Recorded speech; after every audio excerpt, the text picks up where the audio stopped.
Let me begin again because we weren't on the record, so let me tap the gavel one more time. Thank you, Mr. Phillips. Legislative Day number 17 will now come to order. I would ask you to please join me in a moment of silence, and I would also ask that you think of the families of the 6 innocent Israeli and Israeli Americans that were murdered the last few days, and think about them, their families, and also if you could add in your thoughts the release of the hostages sometime very, very soon.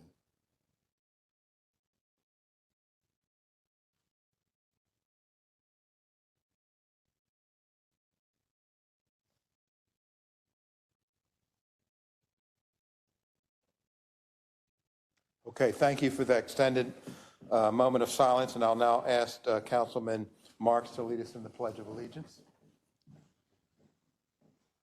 Pledge allegiance to the flag of the United States of America, and to the republic for which it stands, one nation, under God, indivisible, with liberty and justice for all.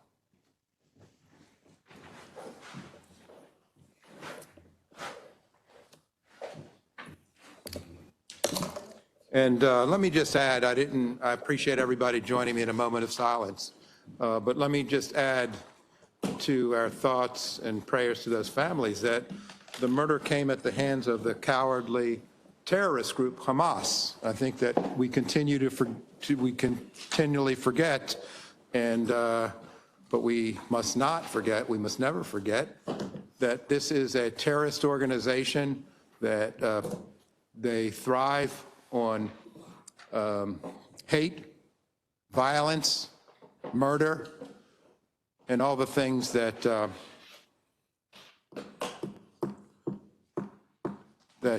don't serve us as human beings in an appropriate way. So, is there a motion to approve the journal for the meeting on August the 5th of 2024 and August 27th of 2024? Is there a second? Second. All in favor? Aye. Aye. Okay, the journal is approved. We'll now enroll bills, and the bills that are enrolled are bills 4824, 4924, 5024, 5124, 5224, 5324, 5424, and 5524 were all passed by the council and signed by the executive and hereby are enrolled. Mr. Secretary, you now read all the bills for introduction, please. Yes, sir, Mr. Chairman. There are 6 bills for introduction and 1 withdrawn. Bill 69-24 sponsored by Councilman Patoka. Zoning regulations, uses permitted in the residential office zone, uses in the Pikesville Design Review Area. Bill 70-24 is sponsored by Council members Young, Jones, and Patoka. Bill 47-24, repeal of redistricting and school board sections. Bill 71-24 is sponsored by Council members Young and Ertel. Boards, commissions, panels, and foundations, standardization of member compensation and expense reimbursement. Bill 72-24, sponsored by Councilman Jones, amendments to development plans, limited exemptions. Bill 73-24, sponsored by Councilman Marks, Highway Resurfacing Equity and Transparency Act was repealed prior to the meeting, not repealed, was withdrawn prior to the meeting. And Bill 74-24, also sponsored by Councilman Marks, zoning regulations, uses permitted in the manufacturing light ML zone schools. Okay. Thank you, Mr. Secretary. There are no bills for final reading and vote this evening. Council will now consider all fiscal matters. Extensive testimony was taken at the council's work session on August 27th, 2024. The witnesses who testified at the work session are available to restate their testimony if needed. I'll now call upon the secretary to read the cover letter and fiscal matters 1 through 6 and 8 through 11. First, Mr. Chairman, is Fiscal Matter 1, a contract with WSP USA Incorporated. Fiscal Matter 2 is a contract with PAC Industries LLC. Fiscal Matter 3 is an amendment to contract with Stericycle Incorporated. Fiscal Matter 4 is a contract with ARC Environmental LLC. Fiscal Matter 5 is 2 contracts for the repair renovation of tennis and basketball courts. Fiscal Matter 6 is 2 contracts for lead abatement and repainting. Fiscal Matter 7 was withdrawn prior to the meeting. Fiscal Matter 8 is a contract of sale with Timmy and Susan Ongoy, a drainage and utility easement at 4115 Farmside Drive, 21236. Fiscal Matter 9 is a purchase order with Industrial Organization Solutions Incorporated. Fiscal Matter 10 is a contract of sale with the estate of Peter Hanley and John Hanley, Tracy L. Hanley, PR of 604 Central Avenue 21204. And Fiscal Matter 11 is a contract of sale with Bowley's Quarters Investments 1 LLC. Yes, Councilman Marks. I would like to speak to matter 11, please. Okay, certainly. And there's a video that we would like to share. This is very brief, but this was put together by the Seneca Park community, and I think is a good visualization of the property that the county is going to be acquiring at the Crane plant. Make it so. It's very brief. It's 3 to 4 minutes. Thank you, Councilman Marks. Make it so. Thank you. We're engaging. Okay. Yes.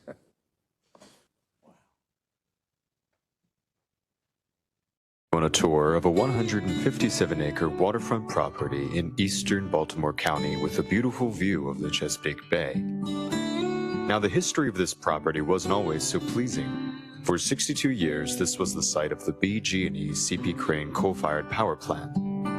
You may recognize the iconic stacks as the navigational beacon for many boaters on the western shore.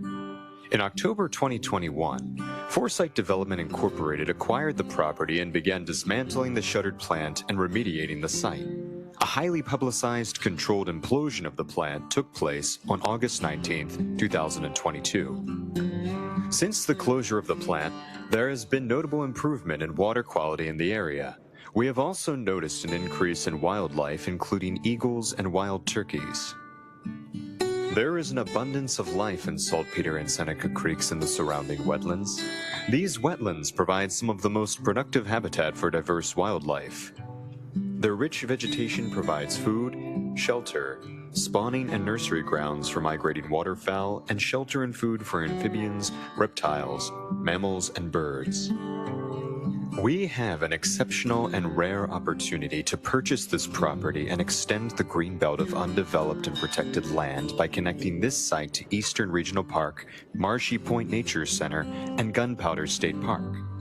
In combination with federal lands, it would be a part of one of the largest tracts of undeveloped and protected lands on the upper Chesapeake Bay. In 2007, the Baltimore County Department of Recreation and Parks created a concept plan for the East County Regional Greenway. The plan would connect existing county and state parks via a system of bridges and paths. If acquired, this greenway path would be extended to connect the Foresight property to the Baltimore County Eastern Regional Park by way of the old rail utility right-of-way. This area has long been a place to reconnect with nature. The bridge on the plant property that crosses Saltpeter Creek to Carroll Island was a popular fishing and crabbing spot. A story in the Baltimore Sun from 1997 captures the sentiment well. Most anglers were there for a chance to relax alone or with other fishing enthusiasts and the opportunity to enjoy the beauty of nature, whether they catch a fish or not. Today, people kayak and paddleboard into the coves and marshes around the property. Many enjoy bird watching and photography. Hiking and biking could be added to the list of activities enjoyed by many. There is also an opportunity to make this a site for green energy production. Foresight is pursuing a plan to construct a battery storage center in a portion of the property. With the transmission infrastructure still intact, energy can be collected from the grid, stored, and supplied back to the grid during periods of peak demand. This is an opportunity to restore this land. Planting trees remains one of the most successful and cost-effective resources in the fight to improve water quality. Despite their value, they continue to disappear at an alarming rate, and efforts to restore them are lagging. A large portion of this site could be reforested. The Chesapeake Bay is the largest estuary in the U.S. and a natural wonder. Let's treat it like the gem that it is and do all that we can to be better stewards in ways that count. Please support the purchase and conservation of the former CP Crane site. We tend to perpetuate and increase what we value, and though we see ourselves as loving nature, we don't value it in ways that count. Tom Horton, Waters Way Life Along the Chesapeake. Thank you. Thank you for watching that. I'd like to thank the Seneca Park community for putting that together. They say a picture is worth 1,000 words, and here we have it. I'd also like to acknowledge the county executive and his team for their support. Congressman Rupersberger, Senator Jennings, Delegates Naraki and Jalega. This was a real bipartisan partnership to get us to this point. Thank you. Thank you, Councilman Marks. That was very compelling. Councilman Ertel? I have something on item 10. I'd like to. Thank you. If before we move off of this item. Yeah, unless. That was really, really a compelling video. And while Director Smith is here, I was just wondering if we could get more, when we have an open space acquisition, it'd be great to get visuals like that on some of the things going on around the county. Maybe, what is it, cable channel, and also Mr. Martin behind you might be able to give an assist on that. Be great to get those visuals. Is that, Councilman? David could have gotten Mike Rode. There you go. Okay, we're going to move to item 10. Mr. Chair. Oh, yeah, Councilman Jones. No, I guess. I also wanted to just thank Councilman Marks for sharing that video with us. It was very informative. Very nice piece, and it'd be a beautiful addition to Baltimore County. Thank you very much. Sure. Okay, any additional comments? We'll move to item 10. Councilman Ertel. Yes, thank you, Councilman Marks, too. This really will be a gem for Eastern Baltimore County, for boaters, for people who fish, who kayak, who hike. There's so many great things about that property that will enhance that whole area. I wanted to just say a few words about item 10. This is a purchase where we are looking at potentially purchasing a piece of land that abuts West Towson Park in Towson. And I just want to be clear that this particular piece of land was not, there wasn't a whole lot of groundswell to buy this from the community.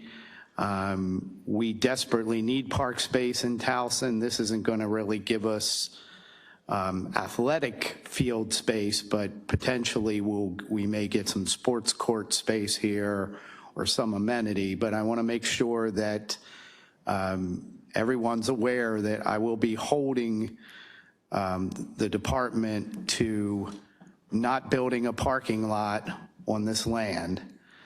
There is a parking lot there, and I'm not saying there can't be a parking lot there, but we truly need to look at keeping as many of the specimen trees that are there, and to put some amenity, that we're going to add some amenity to that park and not just a parking lot for the park that is used for other things besides the park.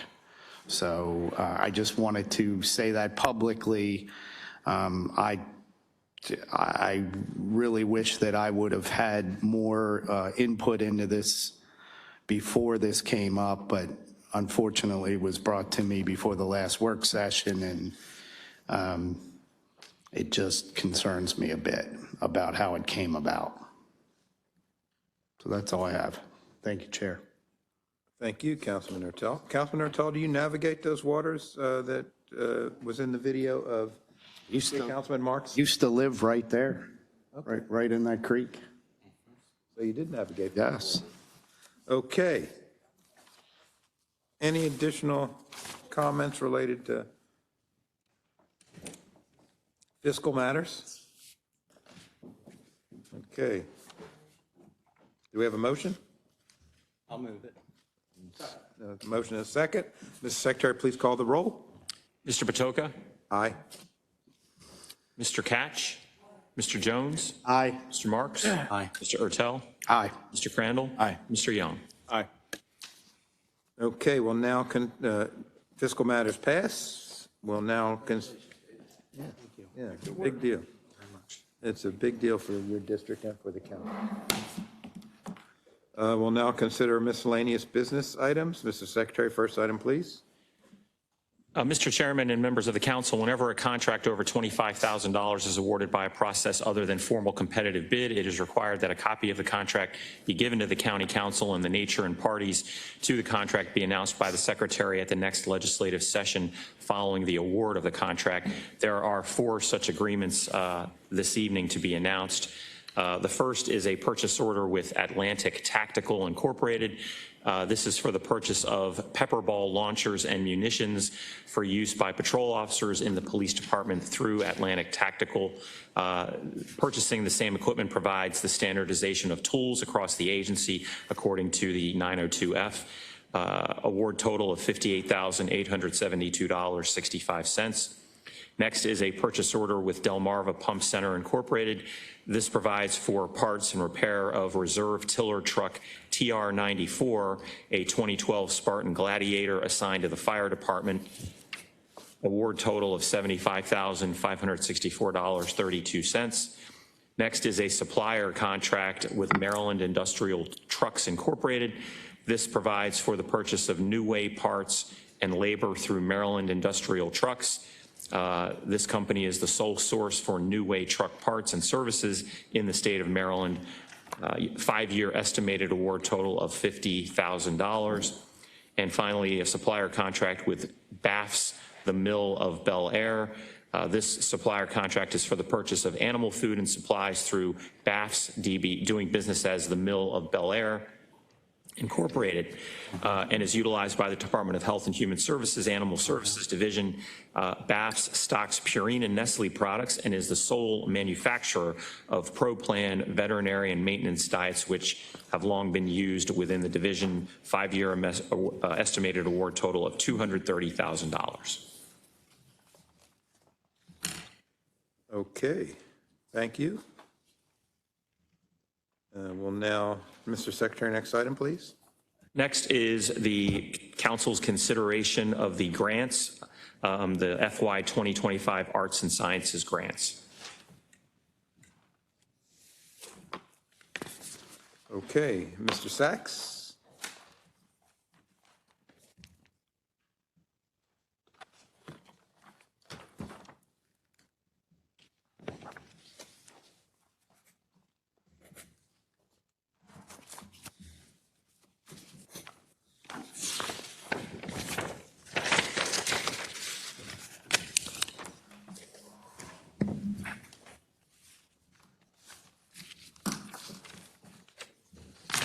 Good evening.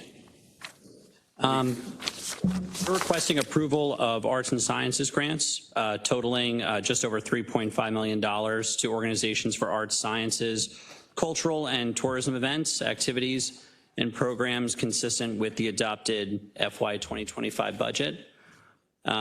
We did send over to the council detail that Councilman Crandall asked for around the organizations that are receiving grants that are headquartered outside of Baltimore County. So I wanted to make sure to flag those for you, and happy to take any questions you might have about the awards and the process. Thank you, Mr. Sachs. Do any of the members have any questions, comments? Councilman Crandall. Thank you, Mr. Chairman. Mr. Sachs, thanks very much for following through with that information. I know that our office is in receipt. Appreciate the info, and I'm ready to move forward with the vote. Okay, thank you, Councilman Crandall. I saw that they did respond. They did, yep. Councilman Marks? Okay. Sorry, Thanks, John. Jones? Absolutely. No, I guess want to thank you so much for your work in preparing the list, and I guess I'd like to take this opportunity to really give Baltimore County a big pat on the back in terms of being good neighbors. Clearly, a lot of these institutions that are not in Baltimore County are visited by our citizens. And it just doesn't make sense to have a zoo in Baltimore County when you have the Maryland Zoo in the city or the National Aquarium.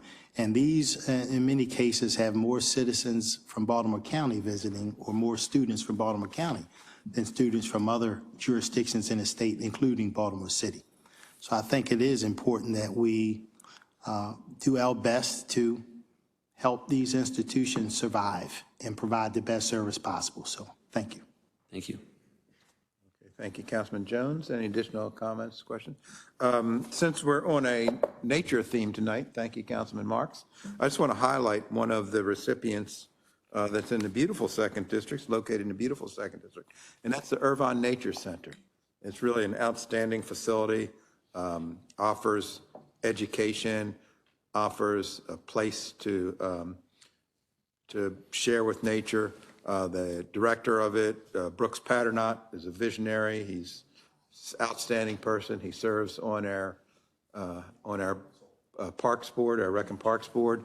And so if anyone that hasn't visited the beautiful 2nd District, and even if you have recently, please stop by the Irvine Nature Center, and they are looks like a $70,000 recipient in this program. So thank you, Mr. Sachs. Thank you. Any additional questions? Okay. Thanks, Mr. Sachs. Thank you.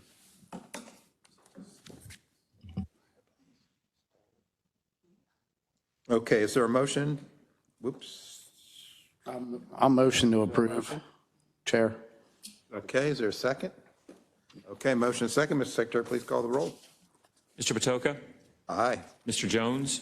Aye. Mr. Marks? Aye. Mr. Ertel? Aye. Mr. Crandall? Aye. Mr. Young? Aye. Mr. Catch? Okay, next we have an appointment to the Baltimore County Ethics Commission. Chair, Mandy Heinel. And Ms. Heinel, it looks like you have a companion today. I hope you'll introduce your companion.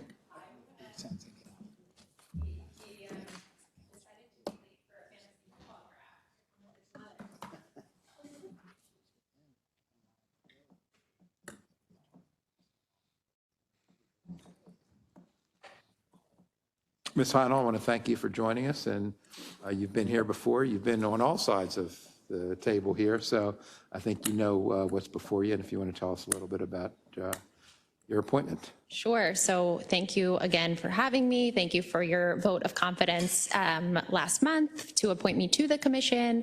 I'm now being appointed to chair the commission. As you know, I'm an attorney at Saul Ewing. I spent 15 years in government, many of which were spent working for this body. I'm very passionate about good government, transparent government, and I'm committed to working to ensure Baltimore County government operates in a way that is worthy of the public's trust. So in some ways, I'm glad this was broken into 2 hearings, because now I have a little one who came home from sleepaway camp and got to join me, and he is a proud constituent of the 2nd District, and I'm happy to have him with me tonight. So thank you again for your consideration. Okay, thank you, Ms. Heinel. I just want to thank you for, as I have in the past, on the service that you've provided to Baltimore County, the 2nd District, and the state of Maryland in your work with Senator Van Hollen. Any of the members have any questions, comments, or thoughts to share with Ms. Heinel? Yeah. Councilman Mr. Chair, Jones? I just want to, number one, thank you so much for stepping up. I think you know how I feel about you. You've done a fantastic job working for Baltimore County. And I remember when you first went to law school and when you decided to get a job in the legal field, I thought, oh my goodness, she's gone forever. But here you are, back to provide a service to Baltimore County. And we're so happy to have you. And I look forward to working with you in the future. Thank you. Any additional questions, comments? Councilman Crandall? No? Okay. I think I've praised Ms. Heinel enough. All right. Now, can I ask your son a question? What do you think about your mommy? Should we support her appointment? Absolutely. Okay, well, that's good enough for me. Okay, guess who's getting a raise in his allowance? You are. Is that ethical? That's between those two. Okay, do we have a motion? Motion to approve, Chair. Second it? All right, we have a motion second. Mrs. Secretary, please call the roll. Mr. Patoka? Aye. Mr. Marks? Aye. Mr. Ertel? Aye. Mr. Crandall? Aye. Mr. Young? Aye. Mr. Catch? Mr. Jones? Aye. Okay, we're going to give your mommy a big round of applause. You going to join us? Congratulations, Mandy. Next, Mr. Chairman, is the council's consideration of the county executive's nomination for reappointment to the Baltimore County Animal Hearing Board, Christine DeCourse. Okay, it looks like Mr. DeCourse is going to join us online. Good evening, everyone. Good evening. Good evening. Go right ahead, Mr. DeCourse. Hello. Again, my name is Christine DeCourse. I have been passionate about animal welfare for over a decade now. I currently operate an animal shelter as well as a low-cost spay, neuter, and wellness center for low-income families. This will be my third appointment to the Animal Hearing Board, and I'm honored to be considered yet again. Thank you, Mr. DeCourse. Any of the members have any questions, comments, or thoughts to share with Mr. DeCourse? Councilman Ketch? Okay. Do we have a motion? I'll move it. Motion is second. Mr. Secretary, please call the roll. Mr. Patoka? Aye. Mr. Ertel? Aye. Mr. Crandall? Aye. Mr. Young? Mr. Catch? Mr. Jones? Aye. Mr. Marks? Aye. Okay, congratulations, Mr. DeCourse. Thank you.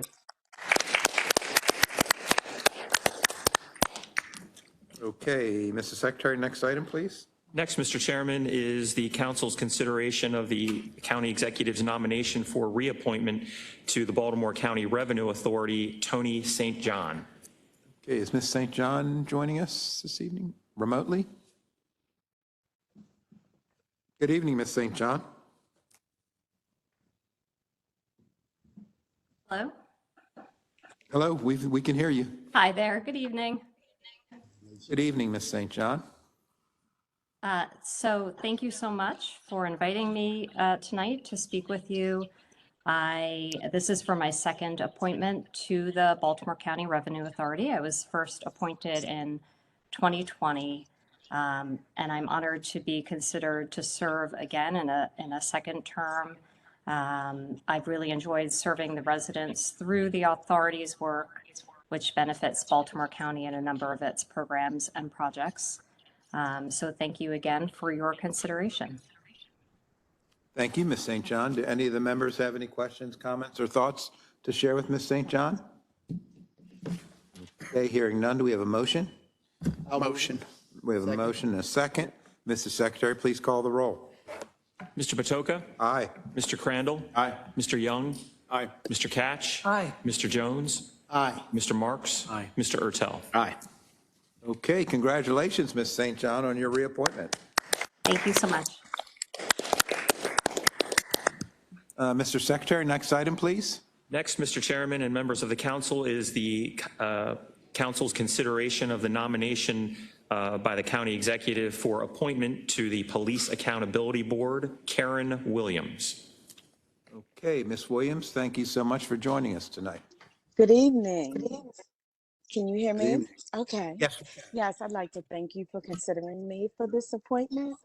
And as I mentioned during my initial interview, my background as a social science major, I believe, has equipped me with the ability to view situations from multiple perspectives.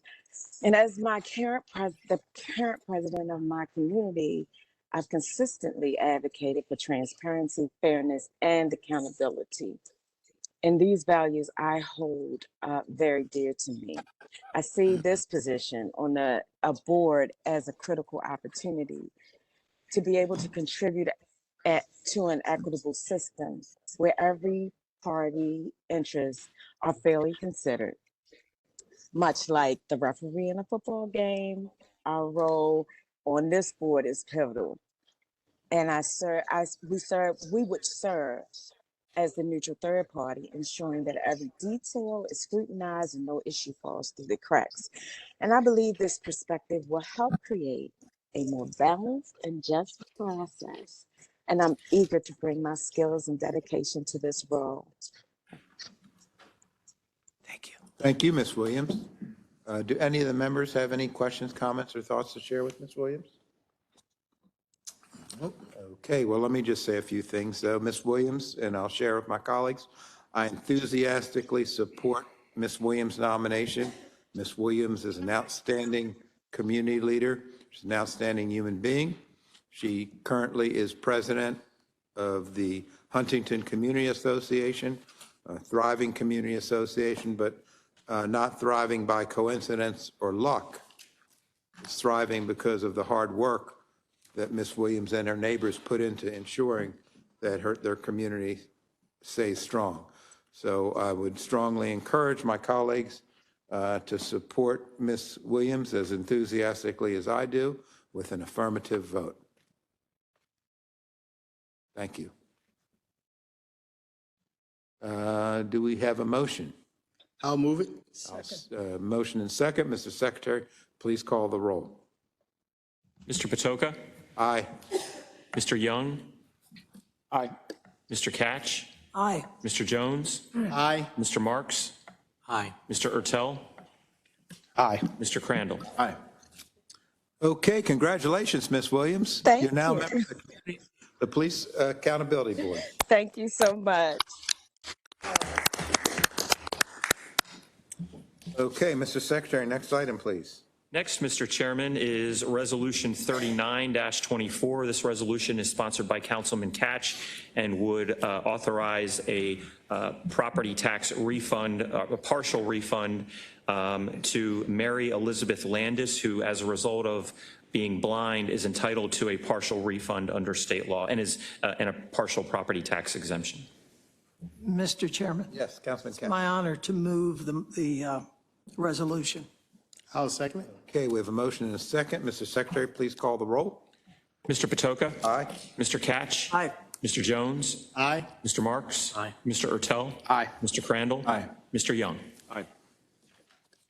Well, carries. Motion carries. Mr. Secretary, next item, please.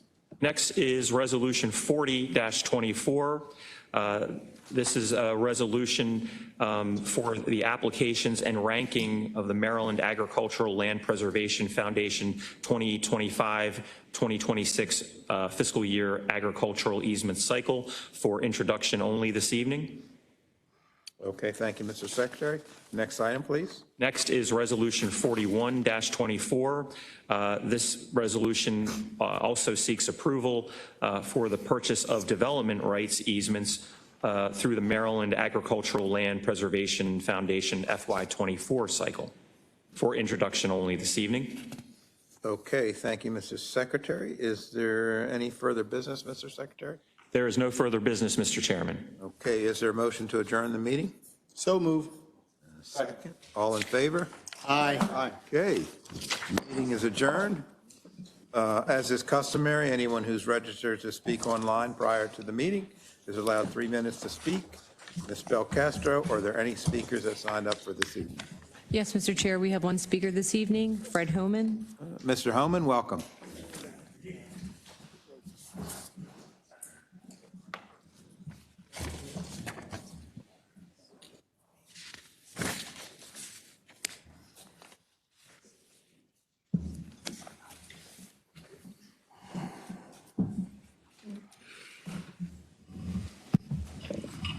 Good evening. Good evening. I recently sent an email to Inspector General Madigan about her investigative report on time and attendance fraud committed by a shop clerk at one of the county's highway shops. Over the course of 27 occurrences, the shop clerk had properly executed the payroll, but failed to deduct a combined total of 80 10-hour days from the shop clerk's vacation leave balances. On the other hand, my email pointed out that the Inspector General had not issued an investigative report on the county administrative officer that had directed staff in writing to falsify 20 consecutive payrolls over a period of 9 months, covering 195 full workdays. Those 20 consecutive payrolls were falsified by recording a manager as being sick while the manager was healthy and working a job in the private sector. The shop clerk had cost the county less than $3,000 in wages and benefits for 8 10-hour days. The county administrative officer's actions were 40 times more egregious, costing the county $120,000 in wages and benefits during those 20 consecutive payrolls, 9 months, 195 workdays. I copied the council members on my email to the Inspector General, and I had previously copied the council members on an email that I sent to the trustees of the employees' retirement system highlighting the county administrative officer's time and attendance fraud. I even forwarded the council members documents and media articles on the subject. Interestingly, I've received a response from Inspector General Madigan asking if I would like to meet, and I will be in communication with her in the near future. However, I've not received a response from any council member despite my recent and previous efforts to make contact with various members. That lack of response has made me a little suspicious of whether the same type of time and attendance fraud is taking place in the legislative branch of county government as well as the executive branch. I'm not asking for any information that's considered a personnel matter. I'm simply asking if council members, as managers of the legislative branch with approximately 40, maybe 50 employees, exempt status under your authority, if you're allowing employees to utilize sick leave when they're healthy. Now, just to be clear, I want to read to you Article 4, Title 8, Rule 22 on sick leave.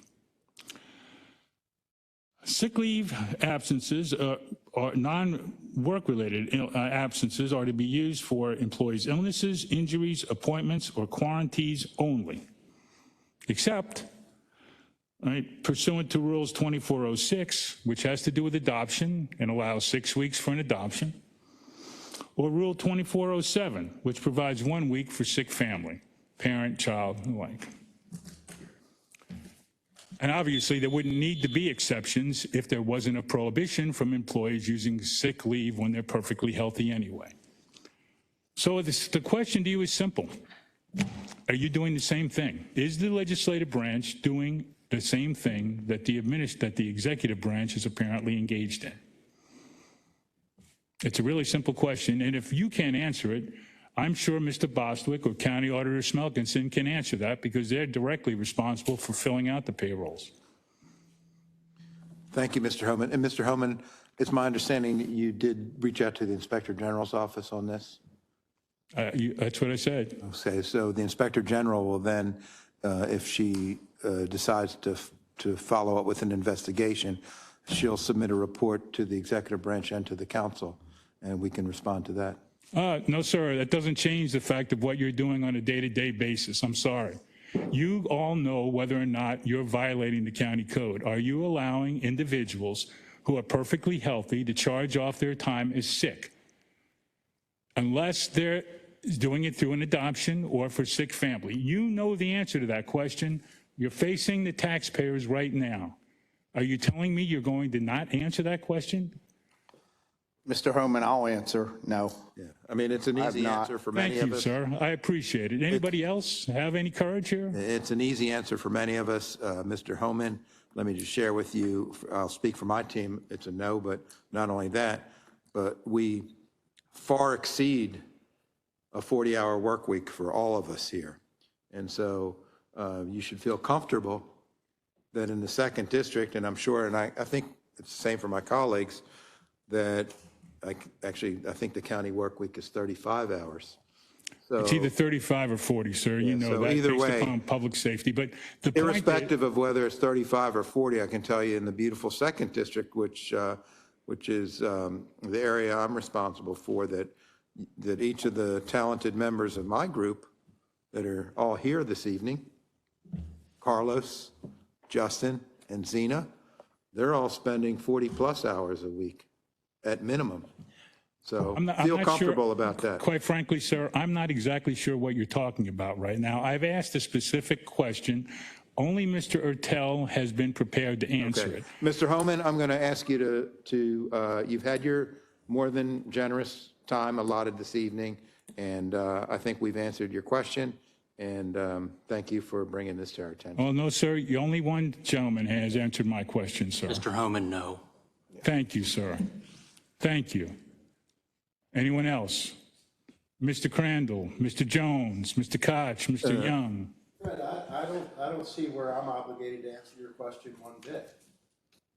And I don't understand where you're going with this line.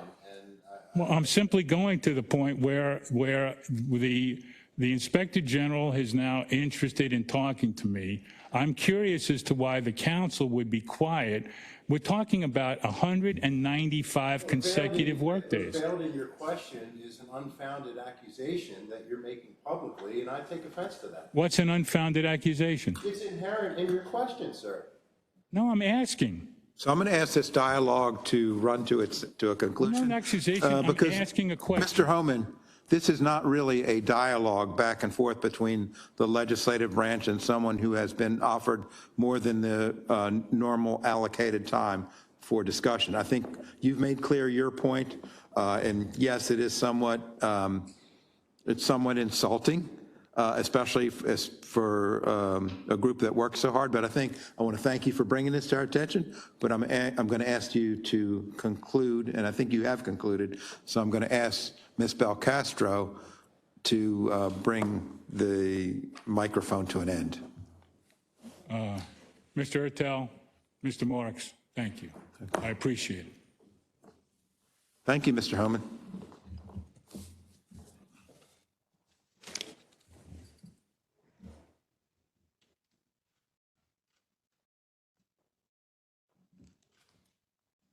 Okay, next speaker, Ms. Belcastro. That is the only registered speakers we had for this evening. Okay. Therefore, we are going to call this meeting to an end. Thank you all. Thank you, Mr. Chairman.